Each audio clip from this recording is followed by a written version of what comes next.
আজিৰ তাৰিখত মই যিহেতু BCCI সেক্ৰেটাৰী পোষ্টত আছোঁ, মই অকল অসমৰ কথা চিন্তা কৰিলে নহ'ব। অসমৰ কাৰণে অসম ক্ৰিকেট সন্থা ত্ৰিদীপ কোঁৱৰ আছে, তৰংগ গগৈ আছে আৰু গোটেই এটা দল আছে। তেওঁলোকে অসমৰ ক্ৰিকেট খেলুৱৈৰ কাৰণে কাম কৰিয়ে আছে।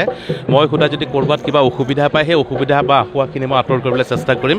বাকী মোৰ দায়িত্বত গোটেই অসমৰ ভাৰতৰ প্ৰত্যেকখন ষ্টেটৰ খেলুৱৈসকল যাতে আগবাঢ়ি যায়, তাৰ কাৰণে এটা ইউনিফৰ্ম পদ্ধতিৰে আমি আগবাঢ়ি যাব লাগিব। আৰু যিখিনি বিপৰ্যয় BCCI আজিৰ তাৰিখত পাই আছে, সেইখিনি যাতে আমি অভাৰকাম কৰিবলৈ কি পদক্ষেপ ল'ব লাগে, সেইখিনিৰ ওপৰত মই কাম কৰা। মোৰ আপোনালোকে দুদিনমান বাদ চাওক, IPLৰ ভাল খবৰ আহিবলৈ গৈ আছে অসমৰ কাৰণে। অসমীয়া বুলি নহয়, আমাৰ গোটেই ৰাজ্যখনৰ প্ৰত্যেকজন ব্যক্তিৰ কাৰণে এটা গৌৰৱৰ সময় আহি পৰিছে।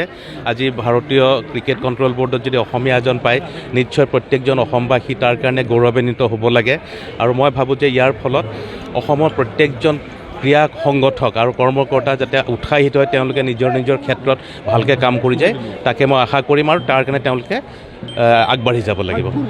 তেনেকুৱা কথা নাই। আজি অসম ক্ৰিকেট সন্থাই যিখিনি কাম আজি কিছু বছৰ ধৰি কৰি আছে, তেওঁলোকে যথেষ্ট হেৰি হৈছে।